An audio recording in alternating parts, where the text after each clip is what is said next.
सही है।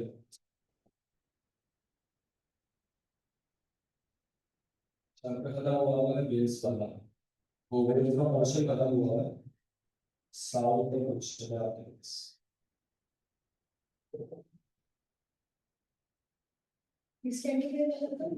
Static wave की बात क्यों वो पढ़ा था टाइप्स ऑफ एयर कलम और एयर कलम की बात।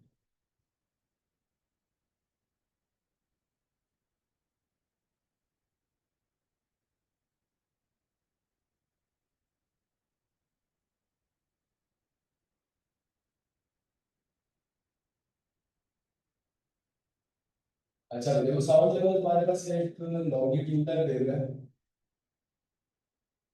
और लॉन्गिट्यूडनल वेव कैसे ट्रैवल करती है कि इसके अंदर पार्टिकल्स होते हैं जो कि वाइब्रेट करते हैं उसी डायरेक्शन में जिस डायरेक्शन में एनर्जी ट्रैवल करती है।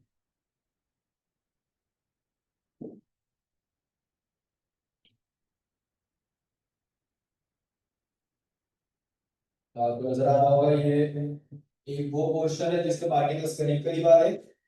ये वाला ये पोर्शन है आपके पास। ठीक है जिसके पार्टिकल्स करीब करीब है। और पार्टिकल्स करीब करीब है इसका मतलब क्या है कि ये कंप्रेशन कहलाएगा। हमें ये पता है कि प्रेशर का फॉर्मूला क्या होता है आपके पास फोर्स अपॉन एरिया। अगर मैं आपसे कहता हूँ इस पोर्शन में पार्टिकल्स करीब करीब आए हैं एरिया कम होता है तो इस पोर्शन का प्रेशर बढ़ जाएगा। ठीक है इसका मतलब ये वाला जो पोर्शन है ये वो पोर्शन है जिसके प्रेशर बिटवीन द पार्टिकल्स बढ़ा हुआ है। और ये वो पोर्शन होगा जिसमें प्रेशर बिटवीन द पार्टिकल्स कम हुआ है। तो वो पोर्शन जिसमें प्रेशर बढ़ता है वो कंप्रेशन कहलाता है और वो पोर्शन जिसमें प्रेशर कम होता है वो रेयरफेक्शन कहलाता है। आगे चलते हैं। देखो नेक्स्ट चीज ये कि साउंड की जो फ्रीक्वेंसी होती है जो हम सुन सकते हैं वो हमें पता है कि हम सुन सकते हैं 20 हर्ट्ज से 20,000 हर्ट्ज तक का साउंड जो कि कहलाता है ऑडिबल रेंज। अच्छा अगर मैं आपसे कहता हूँ कि साउंड की फ्रीक्वेंसी बढ़ जाए 20,000 हर्ट्ज से। ठीक है साउंड की फ्रीक्वेंसी अगर बढ़ जाए 20,000 हर्ट्ज से तो ये कहलाता है आपके पास अल्ट्रासोनिक साउंड। और अगर कम हो जाए तो इंफ्रासोनिक साउंड। ठीक है अच्छा अब हमारे पास जो साउंड के क्वेश्चन के अंदर दो मोस्ट इंपॉर्टेंट टॉपिक्स होते हैं वो आपके होते हैं एक स्पीड ऑफ साउंड का।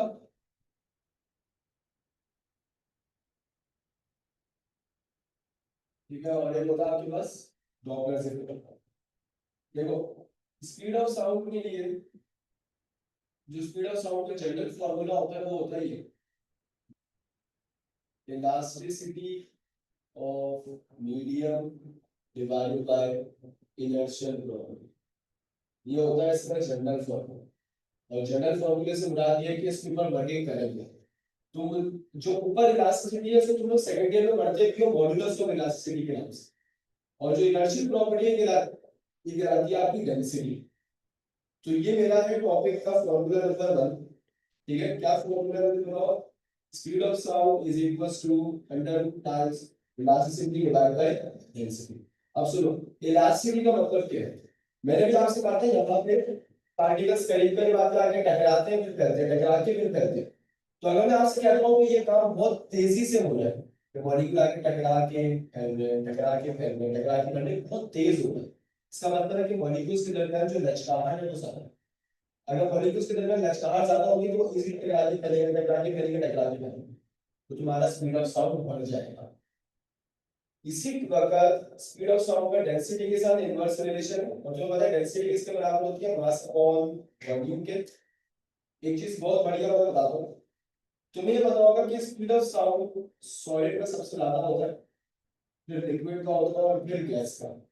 जैसे एग्जांपल आयरन के लिए होती है स्पीड ऑफ साउंड 1800 मीटर पर सेकंड, जबकि एयर के अंदर जो बढ़ती हो तो 340। तो कहाँ 1800, कहाँ 340। जबकि तुमने कहा सॉलिड की ही डेंसिटी सबसे ज्यादा होती है, फिर लिक्विड की होती है, और फिर गैस है। बिल्कुल रिलेशन बिल्कुल हालांकि इनवर्स है, लेकिन स्पीड ऑफ साउंड की डिपेंडेंसी इलास्टिसिटी में बहुत ज्यादा है। इसका जो डिपेंडेंसी है वो बहुत ज्यादा है कंपेयर टू डेंसिटी, क्योंकि डेंसिटी बराबर होती है मास अपॉन वॉल्यूम, तो मास पर भी dependency, that is why elasticity की डिपेंडेंसी बहुत ज्यादा है। अच्छा, जो स्पीड ऑफ साउंड पे सबसे ज्यादा काम किया था वो कहते हैं न्यूटन में, और हमारे कोर्स के अंदर भी स्पीड ऑफ साउंड में एयर शामिल होता है।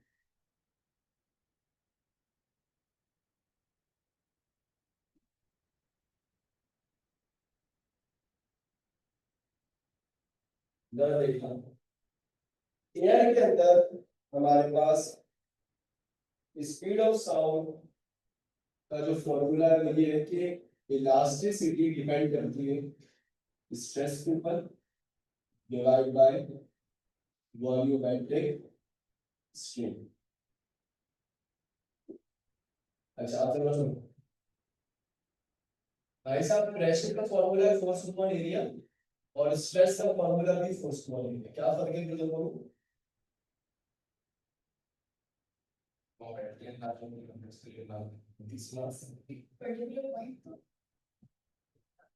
नहीं,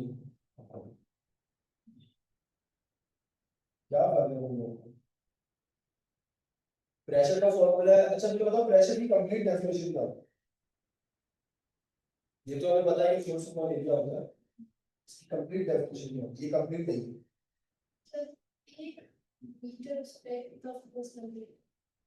फोर्स कैसे लगेगा? नहीं, यही तो कंप्लीट डेफिनेशन बच्चे भूल जाते हैं, यही तो फर्क है, ये कंप्लीट नहीं है।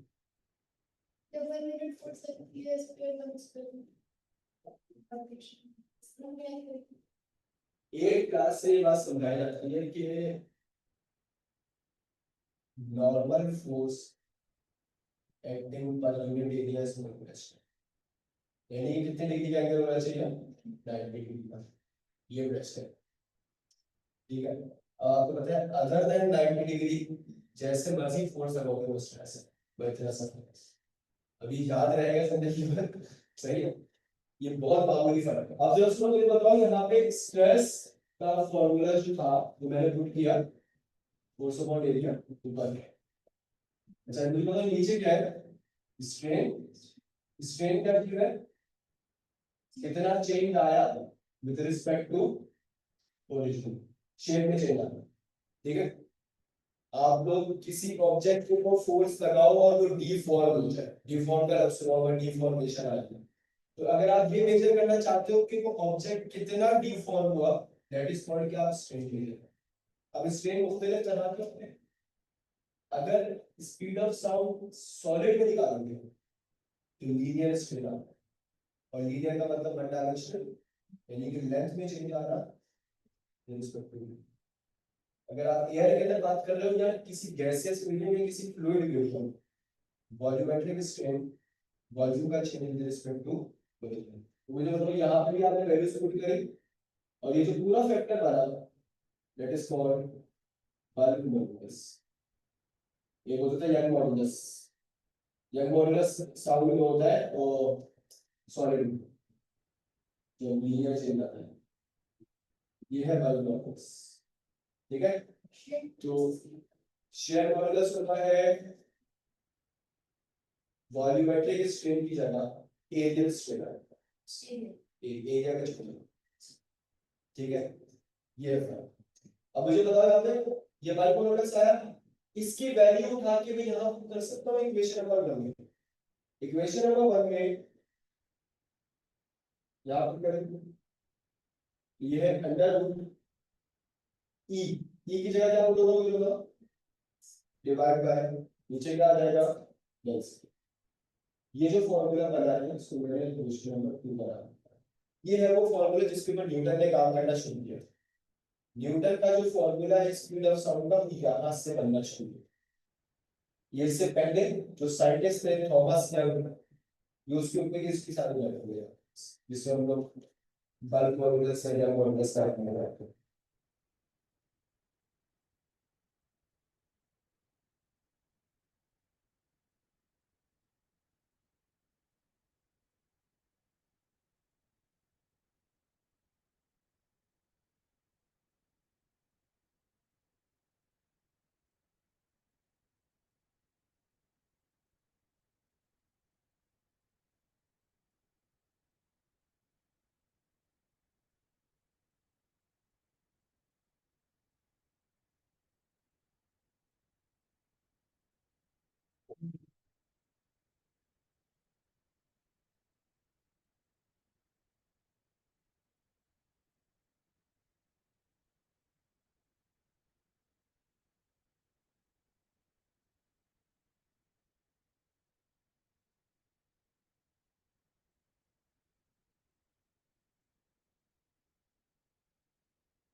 इलास्टिसिटी ऑफ मीडियम,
की बात की बात करें।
वो भी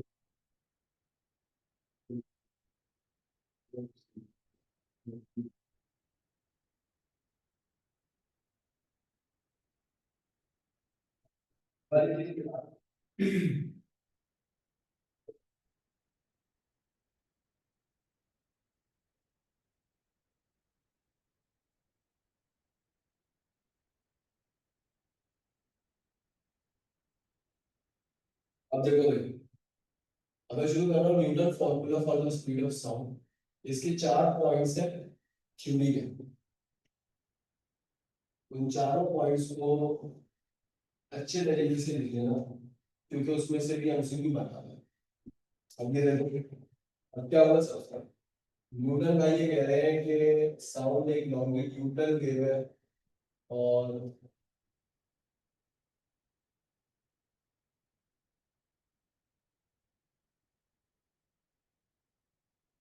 ये देखो, ये है कंप्रेशन, ये है रिजर्वेशन।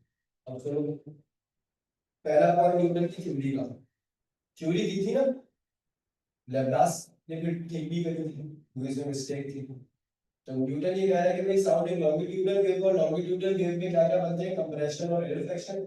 उसने कहा कि जब कंप्रेशन में मॉलिक्यूल आगे करीब करीब टकरा रहे हैं, तो टकराने की वजह से यहाँ पे फ्रिक्शन पैदा होता है, और फ्रिक्शन की वजह से यहाँ पे हीट रिलीज होगी। उसने कहा कि रेजरफेक्शन मॉलिक्यूल्स पहले कूलिंग प्रोसेस होता है, तो जितनी हीट यहाँ रिलीज होगी उतनी हीट यहाँ पे एब्सॉर्ब हो जाएगी। ठीक है, क्या बोला, साउंड एक लॉन्गिट्यूडल वेव है, लॉन्गिट्यूडल वेव में कंप्रेशन और रेजरफेक्शन बन रहे हैं। कंप्रेशन में मॉलिक्यूल आके जब करीब करीब टकरा रहे हैं, तो टकराने की वजह से हीट लॉस हो रहा है। जितना हीट लॉस हो रहा है इन कंप्रेशन, उतना ही हीट गेन हो रहा है इन रेजरफेक्शन। पहला पॉइंट हो गया। दूसरा, अब जितना हीट लॉस हो रहा है उतना ही हीट गेन होगा, तो ओवरऑल सिस्टम की जात में फर्क नहीं पड़ता। तो इसका मतलब टेम्परेचर क्या रहेगा, कांस्टेंट रहेगा। और ऐसा प्रोसेस जिसमें टेम्परेचर कांस्टेंट रहता है, वो क्या कहलाता है आपके पास, आइसोथर्मल प्रोसेस। तीसरा, उसने कहा कि जब मॉलिक्यूल आगे कंप्रेशन में टकरा रहे हैं, तो वे एक दूसरे के ऊपर 90 डिग्री पे फोर्स बना। अब ये कोई इंपॉर्टेंट पॉइंट है जो कि समझने वाला है। मुझे बताओ, अभी थोड़ी देर पहले बात हुई कि प्रेशर और स्ट्रेस में क्या फर्क है, ये वही पॉइंट है। हाँ, इसका मतलब प्रेशर का जिक्र होगा, स्ट्रेस का जिक्र नहीं होगा। और चौथा पॉइंट, मुझे बताओ, कंप्रेशन में वॉल्यूम कम हो रहा है, मॉलिक्यूल्स करीब करीब आ रहे हैं, लेकिन प्रेशर बढ़ रहा है, वो टकरा रहे हैं। यहाँ पे वॉल्यूम फैल रहा है, प्रेशर कम हो रहा है, वो टकरा नहीं रहे। इसका मतलब वॉल्यूम और प्रेशर के दरमियान कैसा रिलेशन बन रहा है, इनवर्स। और टेम्परेचर भी कांस्टेंट है, बॉयज लॉ की बात करें। अब बॉयज लॉ की इक्वेशन होती है PD is equals to constant, ये देखो।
तब ये लॉस हो रहा है, और आपको उतना ये गेन हो, उतने रिफ्लेक्शन कूलिंग प्रोसेस।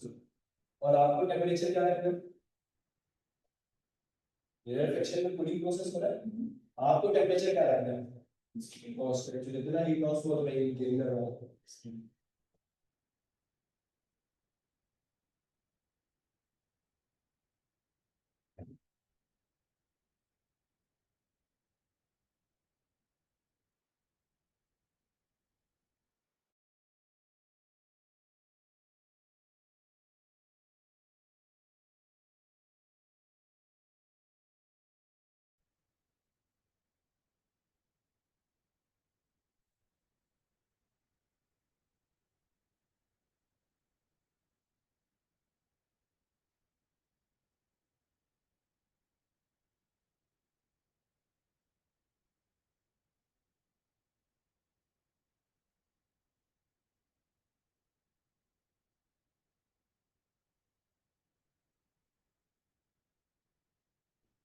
ठीक है। अब आपके पास, मुझे बताओ तीसरे वाले पॉइंट के मुताबिक प्रेशर का जिक्र होना चाहिए, लेकिन पीछे बल्क मॉडुलस था, और बल्क मॉडुलस को किस पे डिपेंड कर रहा था मुझे बताओ, स्ट्रेस।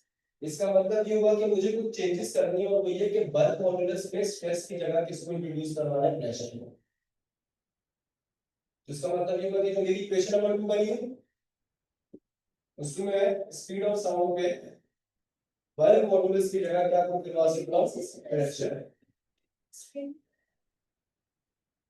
यही कह रहा हूं कि बल्क मॉडुलस जो यहाँ पे चेंजेस आ रहा है, वो अब इस स्ट्रेस की जगह प्रेशर इस चेंज को ले रहा है, वो ये है। ठीक है, तो स्ट्रेस खत्म हो के प्रेशर डेवलप करे, लेकिन चेंजेस यही है जो आ रहे हैं। ठीक है, बल्क मॉडुलस रहेगा, लेकिन सिर्फ प्रेशर पे डिपेंडेंसी ला रहा है। और मुझे मतलब प्रेशर, आप लोगों को प्रेशर जब लगता है यू 90 डिग्री का, ठीक है, तो वो इतना मामूली मामूली चेंज नहीं दिख रहा था, पहली बात ये समझने वाली। ठीक है, प्रेशर जब लगता है तो डिफॉर्मेशन नहीं होती, मतलब स्ट्रेस लगता है तो डिफॉर्मेशन होती है, प्रेशर लगने में डिफॉर्मेशन नहीं होती, और इतनी मामूली नहीं होती कि आप उसके लिए डंडा यूज करेंगे। ठीक है, या तो पूरा पूरा बॉडी भी चेंज करता है, ऐसा डिफॉर्मेशन नहीं होती। दैट इज व्हाई अगर डिफॉर्मेशन नहीं है तो उसका मतलब स्ट्रेन को मेजर करने का कोई फायदा नहीं है। तो इस वजह से बल्क मॉडुलस सिर्फ प्रेशर पे डिपेंड करता है, क्योंकि डिफॉर्मेशन नहीं आएगी। ठीक है, नीचे टेक्स्ट। अब जरा वैल्यूज पुट कर दो, बताओ एटमॉस्फेरिक प्रेशर कितना होता है, 1.01 एक्सपोनेंट 5 आजकल की केमिस्ट्री में भी यूज करें। और डेंसिटी ऑफ एयर, मुझे बताओ हेडिंग किसकी डालेंगे, speed of sound in air. तो डेंसिटी ऑफ एयर कांस्टेंट होती है 1.29 kg पर मीटर क्यूब की वैल्यूज बता।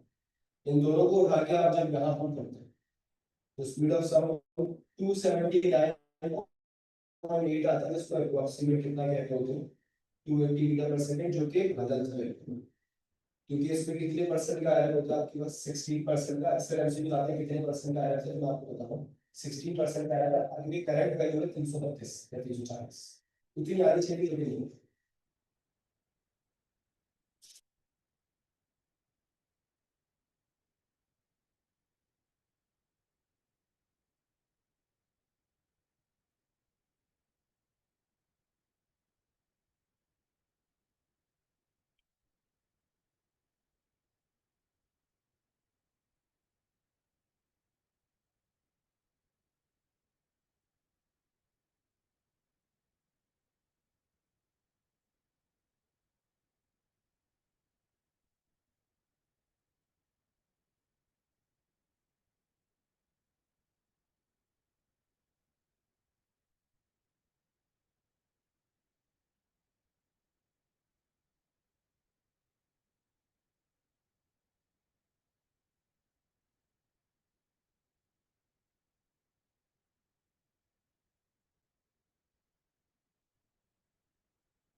अब लास्ट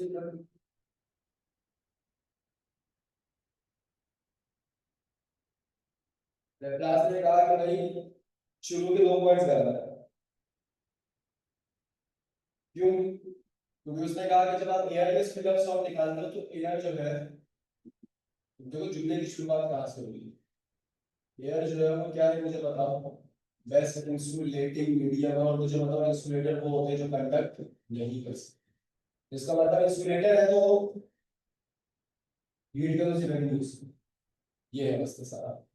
अच्छा चलो ये बात मान लेते हैं कि दूसरी चीज उसने बोली कि इंसुलेटिंग कंडीशन है जो हीट का एक्सचेंज 0। तीसरी बात, और मुझे बताओ वो सिस्टम जिसमें हीट का एक्सचेंज 0 होता है वो क्या कहलाता है आपका, एडियाबैटिक प्रोसेस। इसको बोला तीसरा चौथा पॉइंट ठीक है भाई। यानी कि जब मॉलिक्यूल्स आके टकराएंगे तो 90 डिग्री पे फोर्स लगाया तो प्रेशर सही है, उसके बाद बॉयस लॉ भी लग सकता है। आपको पता है बॉयस लॉ सिर्फ यहाँ नहीं लगा होता, आइसोथर्मल में बॉयस लॉ एडियाबैटिक में भी लग सकता है, क्योंकि वॉल्यूम और प्रेशर का यहाँ पर भी इनवर्स रिलेशन है। ठीक है, अब देखते हैं इसमें क्या समझ। अब उसने कहा कि अगर आप इस इक्वेशन की बात कर रहे हैं जो कि हम पीछे यूज करके आए थे, PV is equals to constant, तो ये इक्वेशन तो ठीक है, लेकिन ये इक्वेशन कौन से प्रोसेस की है, आइसोथर्मल की। उसने कहा कि अगर आपने इसको इस आइसोथर्मल को एडियाबैटिक कंडीशन बनाना है और आपने इक्वेशन यही यूज करनी है तो आपको एक टर्म का इजाफा करना पड़ेगा, that is called gamma. Gamma thermodynamics में करते हैं स्पेसिफिक हीट रेशियो। ठीक है, तो अच्छा अब जरा मसला पता है क्या, मसला ये है कि गैमा स्पेसिफिक हीट रेशियो क्यों यूज कर रहे हैं, ये कौन सा रीजन है गैमा यूज करने। ठीक है, तो अब मेरी बात सुनो। गैमा यूज करने का मेन रीजन ये है कि तुम्हें पता है कि इस तरीके से साउंड ट्रैवल करता आ रहा है, एयर में आ रहा है, तुम्हें पता है air is a mixture of gases. Air में तुम्हें पता है नाइट्रोजन मौजूद है 71%, एयर में तुम्हें पता है ऑक्सीजन मौजूद है 21%, कार्बन डाइऑक्साइड है, हाइड्रोजन है, नोबल गैस है, बहुत सारी गैस है। अगर मैं आपसे पूछूं कि मैं बोल रहा हूँ और आप तक साउंड पहुंच रहा है, और मुझे ये बताओ कि कौन सी गैस होगी, आप बता सकते हैं। बीच में हमारे दरमियान कितनी गैसेस होंगी, नाइट्रोजन ही सबसे ज्यादा होगी, फिर ऑक्सीजन होगी, कार्बन डाइऑक्साइड होगी। अगर मैं आपसे बोलूं कि मैं बोल रहा हूँ और साउंड आप तक पहुंच रहा है, मुझे ये बता दो कि कौन सी गैस हो, क्या नहीं बता सकते, लेकिन ये बता सकते हैं। ये है सर इसका रीजन। अगर गैमा की वैल्यू हमें पता हो तो हम यह अंदाजा लगा सकते हैं कि कौन से साउंड कौन सी गैस हो गया। अगर आपसे कहें तो गैमा की वैल्यू 1.6, इसका मतलब ये है कि ये हमारी मोनोएटॉमिक गैस है, और हमें पता है कि मोनोएटॉमिक का मतलब है कि एक एटम वाली, और जितनी भी नोबल गैसेस होती है वो सब एक एटम वाली होती है। कौन कौन सी, हीलियम, नियॉन, आर्गॉन, जीनॉन, वो सब की सब हमारी क्या है, नोबल गैस। अच्छा अब अगर मैं आपसे कहता हूँ कि गैमा की वैल्यू 1.42 के करीब है, तो फिर ये डायक्रोनिक है, जिसका देखिए अभी हम लोग कर रहे थे। कौन कौन सी, नाइट्रोजन, ऑक्सीजन, हाइड्रोजन। और अगर आपसे कहें गैमा की वैल्यू 1.2 या 1.3 के सिंक बोर्ड में कभी कभी 1.2 इस्तेमाल हो रही होती है और अदर बोर्ड्स में 1.3 की होती है, मैं दोनों बता दूं। तो पॉलीएटॉमिक है भाई, और पॉलीएटॉमिक का मतलब 2 से ज्यादा कार्बन डाइऑक्साइड। तो गैमा की वैल्यू ये इंपॉर्टेंस रख रही है। ठीक है, 2 रीजन मैंने बताया। गैमा इस्तेमाल करने का पहला रीजन आइसोथर्मल से एडियाबैटिक में कन्वर्ट होना। गैमा इस्तेमाल करने का दूसरा रीजन कि हम ये जानना चाहते हैं कि साउंड कौन सी गैस से होकर ट्रैवल करता है, that is why we use करते हैं। तो इस बार मुझे बताओ गैमा की वैल्यूज इन्वॉल्व हो गई है साउंड के ट्रैवल करने के लिए। मुझे बात बताओ, जितने नंबर ऑफ एटम्स बढ़ रहे हैं गैमा की वैल्यू बढ़ रही है, कम हो रही है, कम हो रही है। इसका मतलब स्पीड ऑफ साउंड इस पर भी डिपेंड करेगा। ठीक है, तो इसका मतलब इस बार अगर मुझे बल्क मॉड्यूलस की बात करनी है तो वो सिर्फ प्रेशर पे नहीं डिपेंड करता, बल्कि साथ साथ इस गैमा पर भी करेगा। तो दैट इज व्हाई बीच में ये गैमा की लंबी आती है। अब मुझे बताओ, हमारा स्पीड ऑफ साउंड फॉर्मूला क्या था, under root D upon gamma. तो डी की जगह इस बार क्या मिल जाएगा, गैमा डी अपॉन नो। अब आप लोग जब वैल्यूज पुट करते हैं यहाँ पे, अगर मैं गैमा की वैल्यू 1.42 वाली पुट करूं, क्यों? क्योंकि मुझे ये पता है कि एयर में सबसे ज्यादा रेशियो किसका है, नाइट्रोजन, और नाइट्रोजन डाई का होता है। 1.42 पुट करूं, प्रेशर की वैल्यू वही पुट करो जो पीछे यूज करें, और गैमा की वैल्यू पुट करो एयर की। अब जब आप वैल्यूज पुट करेंगे यहाँ पे, तो आपको स्पीड ऑफ साउंड 332 के करीब करीब मिलेगा।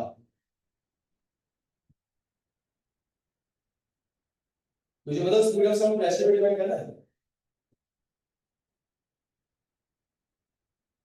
अगर मैं नहीं कर रहा तो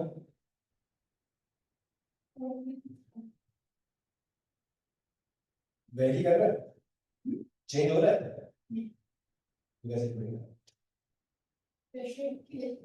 अगर मैं स्पीड ऑफ साउंड एयर की बात कर रहा हूँ, एयर के लिए एटमॉस्फेरिक प्रेशर है, और एटमॉस्फेरिक प्रेशर एटमॉस्फेयर, याद रखना है, ये बहुत बड़ा एमसीक्यू आया है कि क्या स्पीड ऑफ साउंड प्रेशर पे डिपेंड करता है या नहीं करता। अगर एयर की बात करें, हमारे चूंकि कोर्स में सिर्फ एयर शामिल है, एयर के नहीं, वैसे वैसे वो करता है, लेकिन फॉर अदर मीडियम्स।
हमारे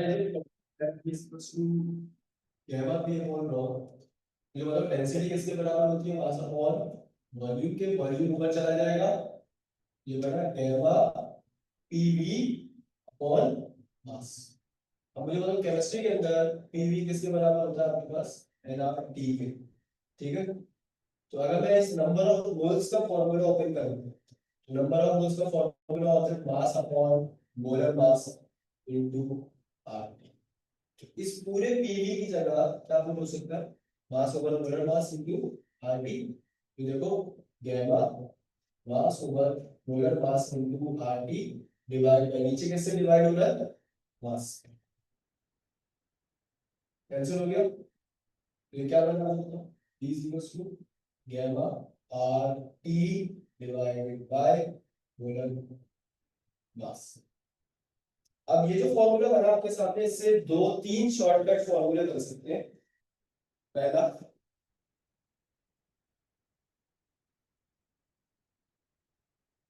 बेटा अगर वो सवाल आता है, और बुक्स वगैरह में भी लगा हुआ है, अगर जो सवाल इस तरह का आता है कि आपके पास दो स्पीड ऑफ साउंड और दो टेम्परेचर गिवन है, कैसे सर, तो उसके लिए ये फॉर्मूला यूज करते हैं, p1 upon p2 is equals to under t1 upon t2, क्योंकि स्पीड ऑफ साउंड का टेम्परेचर के साथ डायरेक्ट रिलेशन है और मोलर मास के साथ इनवर्स रिलेशन है। तो अगर मैं इसी फॉर्मूले को, यानी कि ये फॉर्मूला कब यूज करना है, जब दो स्पीड ऑफ साउंड और दो टेम्परेचर का सिग्नल होगा क्वेश्चन में, और your temperature should be in kelvin.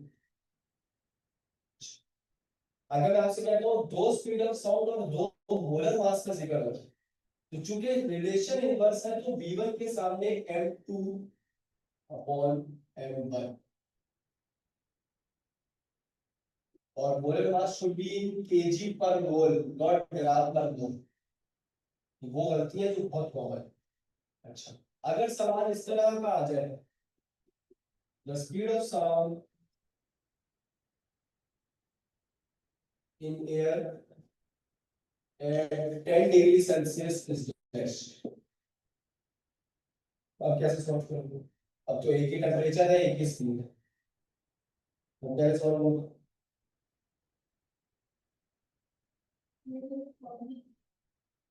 कौन सा,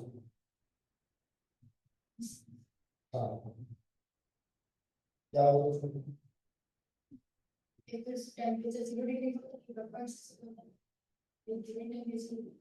v is equals to 332 plus 0.61 times of t।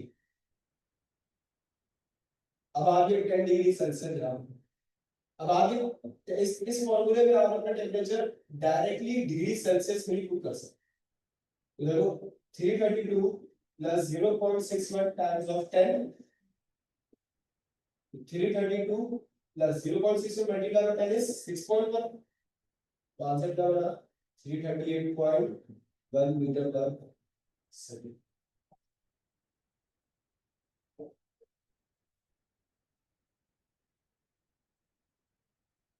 इसका भी सवाल करते हैं, अभी इसका भी करते हैं, जल्दी से करो।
ये देखो इसमें।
फॉर्मूला आपका ठीक है। स्पीड ऑफ साउंड अलग अलग है, तो अगर आप v1 को v मानते हैं तो v2 becomes 2v। और टेम्परेचर पहला है 27, तो 27 प्लस 273 किया तो आंसर क्या बना 300 डिवाइड बाय 10 को आपको निकालना। स्क्वायरिंग ऑन बोथ साइड्स कर देंगे। ये 1/2 का स्क्वायर इज 1/4, यहाँ स्क्वायर से रूट बनेगा 300/10, तो 4 मल्टीप्लाई बाय 300 आंसर क्या आया 1200 केल्विन।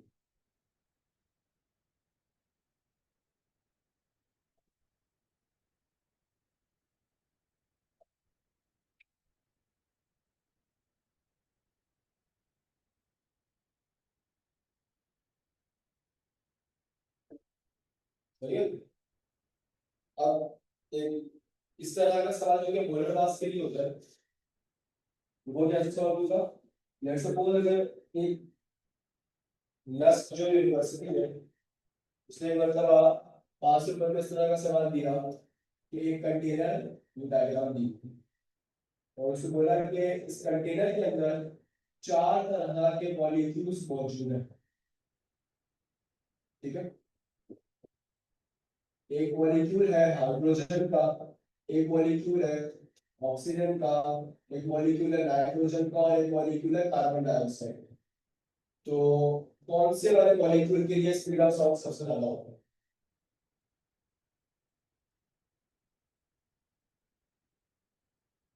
इस तरह का सवाल।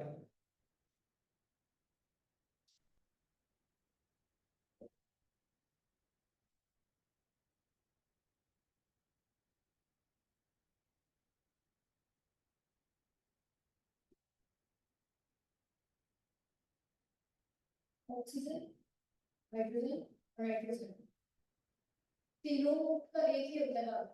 क्या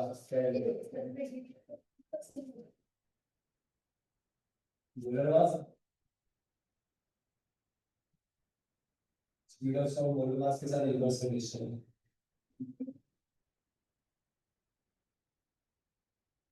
लाजमी याद रखना, ये देखो molar mass of hydrogen is 2 ग्राम पर मोल, लेकिन ग्राम में, ग्राम से केजी में जाओगे तो डिवाइड बाय 1000, ये बन जाएगा 2 एक्सपोनेंट -3।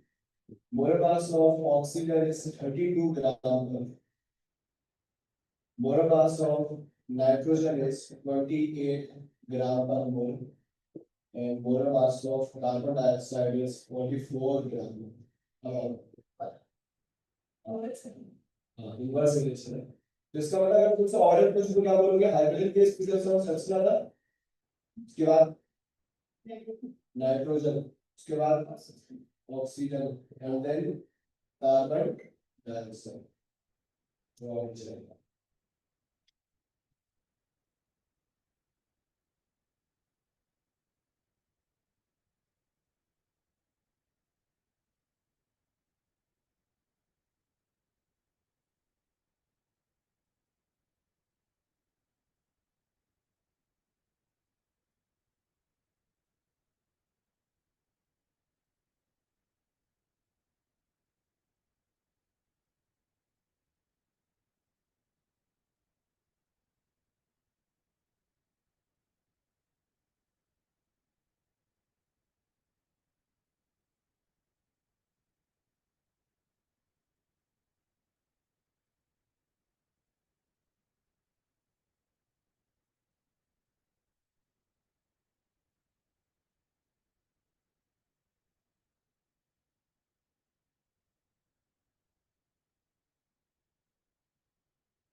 ये भाई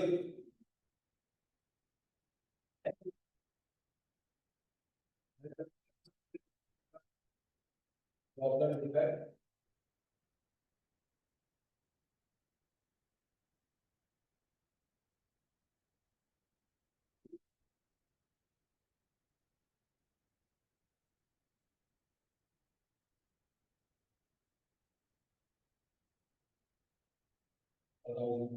प्रॉब्लम इफेक्ट आपके पास क्या होता है, फ्रीक्वेंसी का चेंज होता है, change in frequency of sound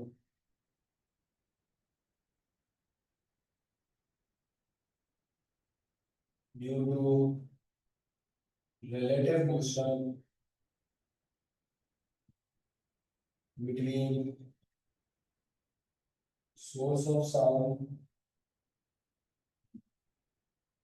and observer। Sound को प्रोड्यूस करने के लिए हमें तीन चीजों की जरूरत होती है शब्द किस्म की, एक मीडियम, दूसरा सोर्स ऑफ साउंड और तीसरा ऑब्जर्वर। और अगर आपसे कहता हूँ कि याद रखो, मैं आपसे कहता हूँ कि लेट्स सपोज ये एक ऑब्जर्वर है और इसके सामने एक एम्बुलेंस खड़ी है फर्ज, ठीक है, तो ये ऑब्जर्वर इसके सामने एम्बुलेंस है, ऑब्जर्वर ये सोर्स ऑफ साउंड है क्योंकि ये साइलेंट प्रोड्यूस करेगा। और अगर आपसे बोलता हूँ कि बंदे के सामने एम्बुलेंस खड़ी है, बंदा भी रेस्ट में है, एम्बुलेंस भी रेस्ट में है, तो मुझे बताओ एम्बुलेंस साइलेंट प्रोड्यूस करती रहेगी, बंदे तक आवाज आती रहेगी, लेकिन आवाज एक जैसी नहीं, क्योंकि बंदा भी मूव नहीं कर रहा और ना ही एम्बुलेंस मूव कर रही है। तो ऐसे कंडीशन में डॉपलर इफेक्ट प्रोड्यूस नहीं होता। डॉपलर इफेक्ट के लिए तुम्हें जरूरी है कि कौन सा क्वेश्चन हो, रिलेटिव। रिलेटिव का मतलब क्या है, एक के रिस्पेक्ट से, यानी कि एम्बुलेंस के रिस्पेक्ट से बंदा मूव कर रहा, ठीक है, इस तरीके से। तो आप अगर आपसे कहता हूँ कि ऐसी कंडीशन है जिसमें ये देखो दोनों रेस्ट में है, तो ऐसी कंडीशन में जो बंदे को आवाज सुनाई दे रही है वो है एक्चुअल फ्रीक्वेंसी ऑफ साउंड। हमारे पास एफ रिप्रेजेंट करेगा पूरे टॉपिक में एक्चुअल फ्रीक्वेंसी ऑफ साउंड, और बेटा ये हमेशा सवाल में गिवन होती है क्योंकि हम इसको कैलकुलेट नहीं करते।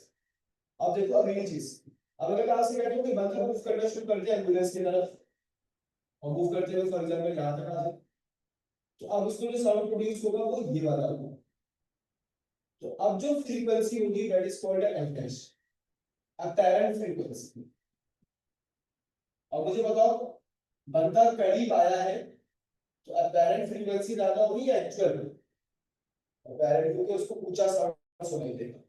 जितनी साउंड फ्रीक्वेंसी को हमेशा वॉल्यूम से याद रखना, जितना वॉल्यूम बढ़ेगा साउंड का उतना ज्यादा फ्रीक्वेंसी बढ़ेगी। अच्छा, अब इसके टोटल 6 केसेस हो सकते हैं, किसके साथ, रिलेटिव मोशन। 6 कौन से हो सकते हैं मुझे बताओ? 3 टूवर्ड्स की 3 अवे की। पहला केस क्या हो सकता है मुझे बताओ? एम्बुलेंस टेस्ट में आपका ऑब्जर्वर करीब आता है तो ऑब्जर्वर मूव टूवर्ड्स, इसी का उल्टा कर लो, आपके पास बंदा रेस्ट में एम्बुलेंस करीब आ जाए तो source of sound move towards, ठीक है। अब एक अंदर क्या हो सकता है, एम्बुलेंस टेस्ट में बंदा दूर जा रहा है तो ऑब्जर्वर मूव अवे, और इसी का उल्टा कर दो, बंदा रेस्ट में है एम्बुलेंस दूर जा रही है, source of sound move away. फिर पांचवा केस क्या हो सकता है, दोनों एक दूसरे के करीब आ गए, और छठा केस क्या हो सकता है, दोनों एक दूसरे से दूर जा रहे हैं। तो ये आपके पास टोटल 6 केस होते हैं, लेकिन बेटा याद रखो 6 केस है, लेकिन फॉर्मूले में आपको दो ही बताऊंगा, दोनों दो फॉर्मूले तो 6 के 6 केस सॉल्व कर सकते हैं।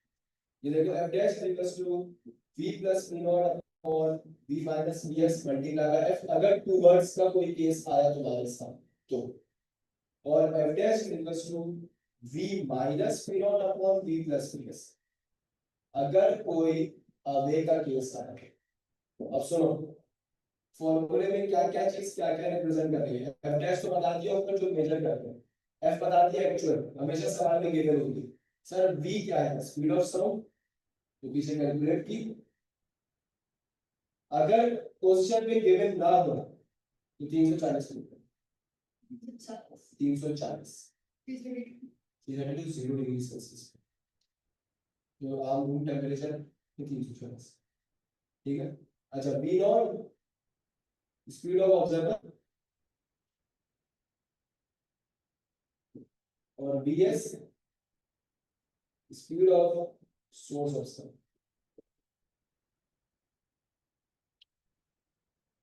मुझे बताओ मैं तुमसे कहता हूँ कि बंदा रेस्ट में है और एम्बुलेंस करीब आ रही है, तो वी नॉट को जीरो कर दो, रेस्ट में तो वी नॉट को जीरो कर देंगे, तो फॉर्मूला क्या बचेगा, V over V minus V S, बस।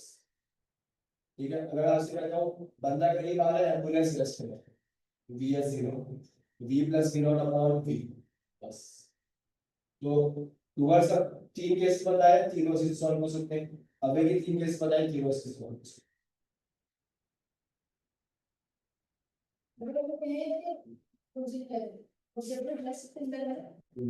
सोर्स है वो आगे मूव करिए, तो नीचे वाले में तो माइनस में, तो नीचे वाले को जीरो करिए, बंदा रेस्ट में तो ये जीरो, सोर्स मूव करिए, सोर्स मूव कर रही है तो v over v plus plus minus में करेंगे, माइनस ऑलरेडी लगा दिए फॉर्म में, जो मैंने साइन चेंज किए ये अवे के नहीं करते हैं, मैंने एक ही दफा करता है, वो डेरिवेशन के बाद आंसर एक दफा आ गया, अब आप मजीद चेंज करोगे तो उसका मतलब आपने डेरिवेशन वाला साइन भी नहीं करते।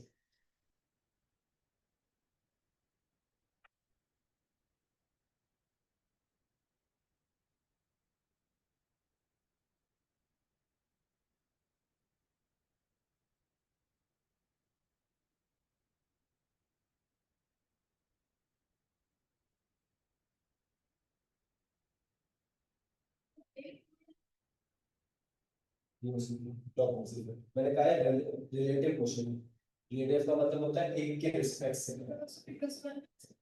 फ्रीक्वेंसी तो मालूम कर सकते हैं, प्रॉपर इसका ऑब्जर्व नहीं।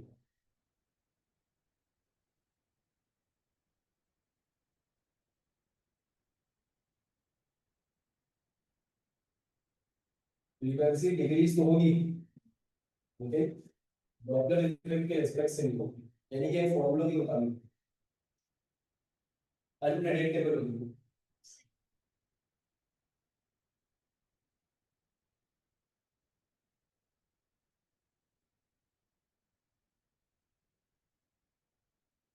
अब जैसे ये क्वेश्चन नंबर 40 मैंने बुक में डाला था, the frequency of the whistle of an angel is 600 hertz।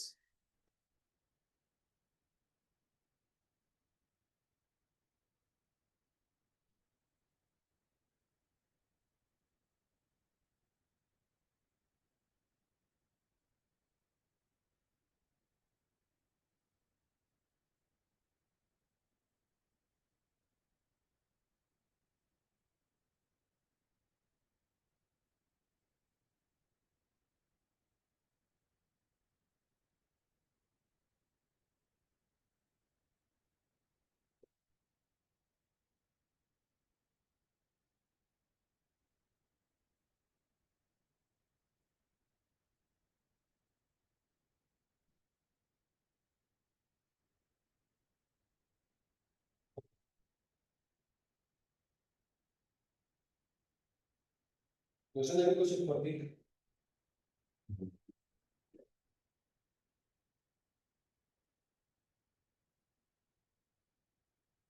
The frequency of the whistle of an engine.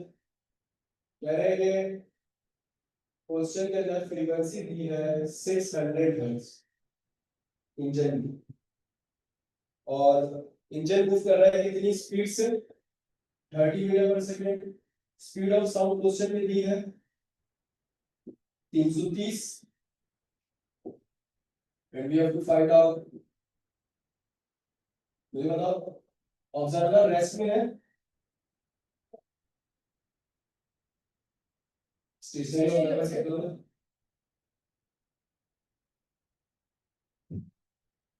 B not 0 होगा.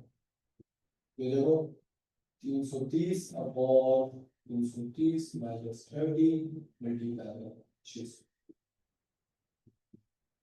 330 डिवाइड बाय 300 डिवाइड बाय 600.